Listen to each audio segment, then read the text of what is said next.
नमस्कार, मन की आशामध्ये आपलं स्वागत आहे. मी आज बनवून दाखवणार आहे शेवग्याच्या शेंगाची भाजी मसाला वाटून कशी बनवतात ते. अति चविष्ट आणि एवढी छान अशी भाजी होते ना, तर तुम्ही नॉनव्हेज खायचं विसरून जाल अशी जर मसाला वाटून भाजून भाजी बनवली तर त्यासाठी लागणारं साहित्य शेंगा स्वच्छ धुवून घेतल्यात आणि त्याची साल नाही काढायची, कारण जीवनसत्व सगळं निघून जातं हे शेंगाचं. फक्त कापताना अशी एक अर्ध थोडीशी साल निघली तर चालेल, पण साल वगैरे नाही काढायची पूर्ण.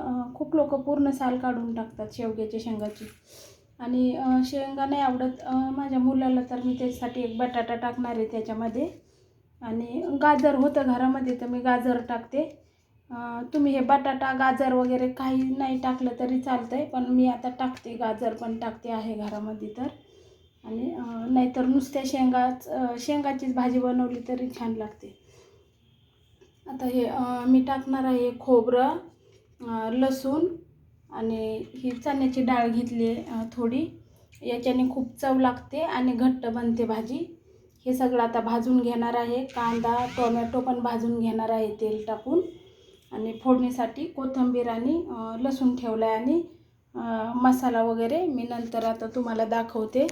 तर चला, आता मी सगळ्यात आधी तर मी ह्या कढईमध्ये आहे ना, हे सगळं पाणी टाकून उकळायला ठेवते. हे मसाला वगैरे भाजून वाटण होईपर्यंत चांगलं शिजून निघतील शेंगा बटाटा गाजर. हे सगळ्यात आधी आता मी टाकणार आहे हरभऱ्याची डाळ भाजून घेते. तवा वगैरे चांगला तापला, छान अशी लाल एकदम लाल होईपर्यंत भाजून काढायची.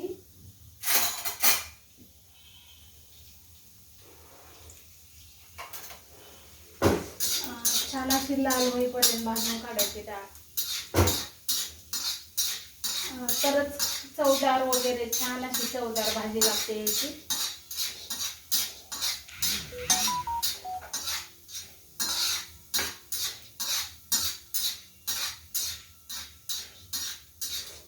खूप जाळायची पण नाही, द्यायची जास्त काळी नाही करायची, असं लाल एकदम होऊ द्यायची चांगली. त्याची खमंग अशी भाजी लागते चवदार. कच्ची नाही ठेवायची डाळ आणि खूप जाळायची पण नाही, नाहीतर मग करपटल्यासारखं लागते. आता हे पहा, खोबरं भाजून घेते.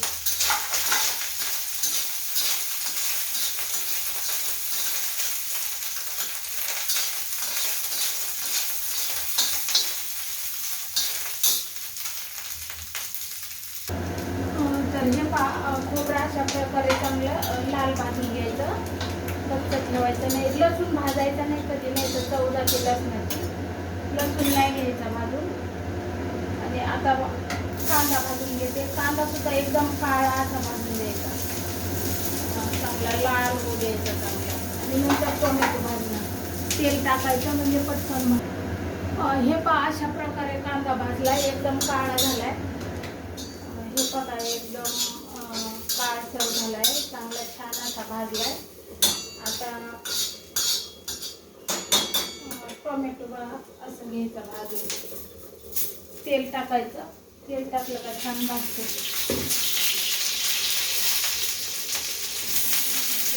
भाजायचं.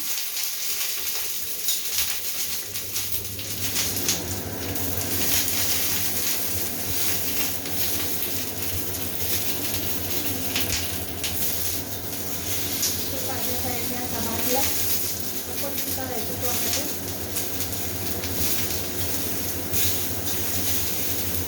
लगेच भाजतं टोमॅटो, काय त्याला टाईम नाही लागत. बारीक केला तरी चालतो.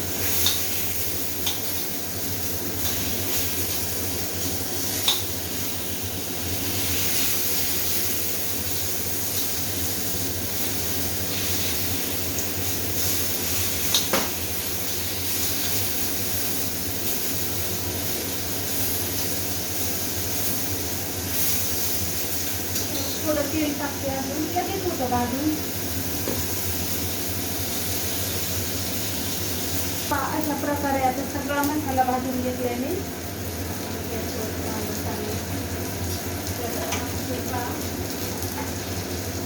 अशा प्रकारे भाजून घेतली. खोबरं, हे लसूण आणि अद्रक हे भाजून नाही घेतलं आणि कोथिंबीर हे तिन्ही गोष्टी नाही असं कच्च्याच टाकायच्या. फक्त डाळ, खोबरं आणि टोमॅटो आणि कांदा हे सगळं भाजून घेतलं आहे. तर हे अशा प्रकारे छान असं वाटण भाजून घेतलं आहे. तर चला आता हे मसाला वाटून टाकूया मिक्सरमधनं. आणि इकडे शेंगा ठेवल्या कशा उकळायला, शिजण्यासाठी शेंगा ठेवल्या तिकडे. आता मसाला वगैरे वाटेपर्यंत अजून थोडे शिजून निघतील. त्याला काय बटाटा वगैरे पण लगेच शिजतो आणि शेंगा पण. मसाला वाटून काढते तोपर्यंत चांगल्या शिजून निघतील. तर ह्या अशा प्रकारे आता शेंगा शिजल्या. इकडे शेंगा, बटाटा ते सगळं शिजले. आता हे आपल्याला कढईमध्ये, ह्याच कढईमध्ये मी फोडणीला देते. हे इकडं ओतून घेऊया आणि अशीच कढई ठेवून आता फोडणी द्यायची. गरम कढई आहे तर लगेच फोडणी द्यायचं. आणि हा अशा प्रकारे हा मसाला वाटून झाला आहे. हा सर्व कसा छान असा मसाला झालेला आहे वाटून. छान प्रकारे बारीक असा वाटून घेतला आहे सगळं. तर आता त्याच्यामध्ये हा माझा मी वर्षाचा पूर्ण वर्षाचा मसाला बनवून घेते. हा थोडे इकडं करते, मग वाफ वगैरे सगळी इकडे चिमणीत जाते. हे जिरे मोहरी टाकायचं फोडणीला. इकडे लसूण आणि कोथिंबीर आणि हा आहे मिक्स मसाला, म्हणजे मिरची पावडर, धने आणि पूर्ण गरम मसाले आहेत त्याच्यामध्ये. तरीसुद्धा मी थोडे धने पावडर टाकत असते त्याच्यात. नाही टाकली तरीसुद्धा चालते, पण आहे माझ्याकडे, मला सवय ते टाकायची, मी टाकते. चला कढई वगैरे गरम झालेली आहे. तेल आपल्या आवडीनुसार टाकायचं तेल.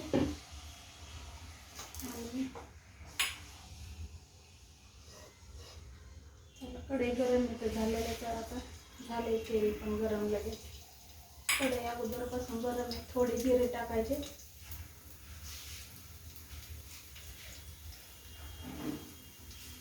आणि जिरे आणि लसूण थोडं गरम झालं ना का मग मोहरी टाकायची.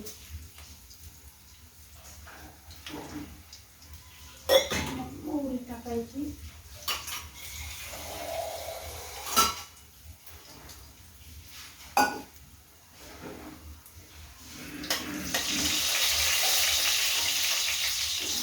थोडी हे पाणी येतं, ते शेंगा वगैरे खाली वर येतं ना. तर हे लसूण वगैरे असा लाल झालाय, अशा प्रकारे दिसतंय का लसूण वगैरे असं लाल झालाय. आता आपण थोडं पाणी टाकायचं बरं का. थोडं पाणी घ्यायचं याच्यात पळीमध्ये आणि मग या पाण्यामध्ये असा मसाला टाकायचा. आपण आपल्याला आवडीनुसार मसाला टाकायचा, तुम्हाला किती तिखट वगैरे लागतंय तसं. तर हे म्हणजे मसाला मिरची पावडर जी आहे ना आपला हा मसाला, हळद वगैरे हे तेलामध्ये टाकल्या जळून नाही जात. थोडं गॅस कमी करायचा. ते अशा प्रकारे असं लाल होतो मसाला, मस्त भाजून निघतो छान. आणि आता हा मसाला टाकायचा सर्व याच्यामध्ये. आता हा मसाला आधीच आपण भाजून घेतलेला आहे, अगोदरपासून भाजून घेतलेलं आहे, त्यामुळे जास्त काय परतायचं याला गरज नाही आहे. आणि आता हे जी शेंगा आहेत आपण उकडून घेतलेल्या ह्या शेंगा टाकायच्या. त्या शेंगा आपण टाकू शकतो लगेच. आणि आता आपल्याला जेवढी भाजी जशी घट्ट पातळ बनवायची त्याप्रमाणे आपण त्याच्यामध्ये पाणी टाकूया.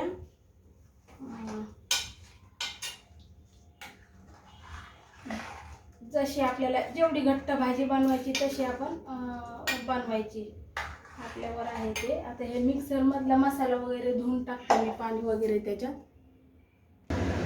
तर हे पहा, आता मिक्सरचं भांडं वगैरे त्यात मसाला होता ते सगळं धुवून टाकलं आहे. आता याच्यामध्ये टाकायचं आहे आपल्याला, आपल्या चवीनुसार मीठ टाकायचं आहे आपल्याला. आणि धने पावडर नाही टाकली तरीसुद्धा चालते, मी बनवून ठेवते तर टाकते मी थोडीशी.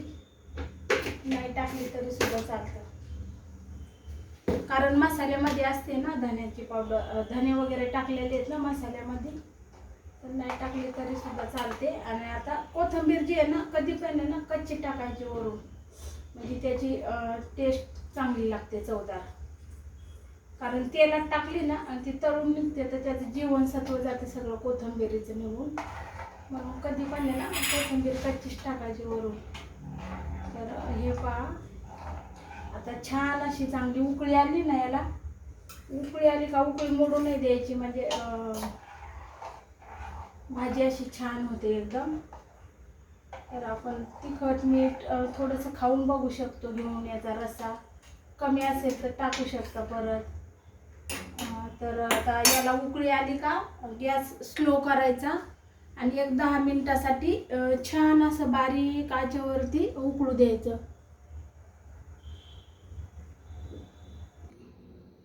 तर हे पहा, आपली भाजी झाली आहे तयार.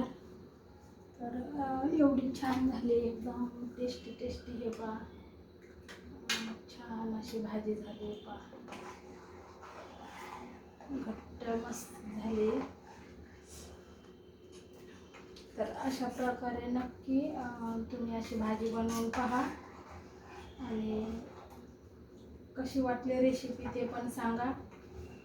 हे पहा, तुम्ही बटाटा आणि गाजर वगैरे तुम्ही नाही टाकलं तरी सुद्धा चालतंय. मी माझ्या मुलासाठी टाकलेलं आहे ते. तर कशी वाटली भाजी तर नक्की पहा आणि कमेंट करून नक्की सांगा. तुमच्याकडे कशी अशीच बनवतात का ते सांगा. आणि शेंगाचा पण आहे ना, खूप असा गाळ नाही होऊ द्यायचा कधी. शेंगाचा खूप गाळ नाही होऊन द्यायचा. असंच अख्ख्या राहिल्या पाहिजे तरच त्याची चव लागते. नाहीतर मग गाळ झाला का सगळं मग ते टेस्ट निघून जाते शेंगाची.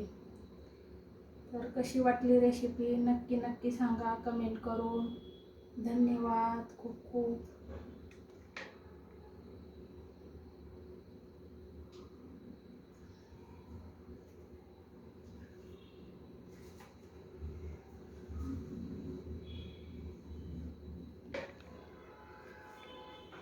हे पहा,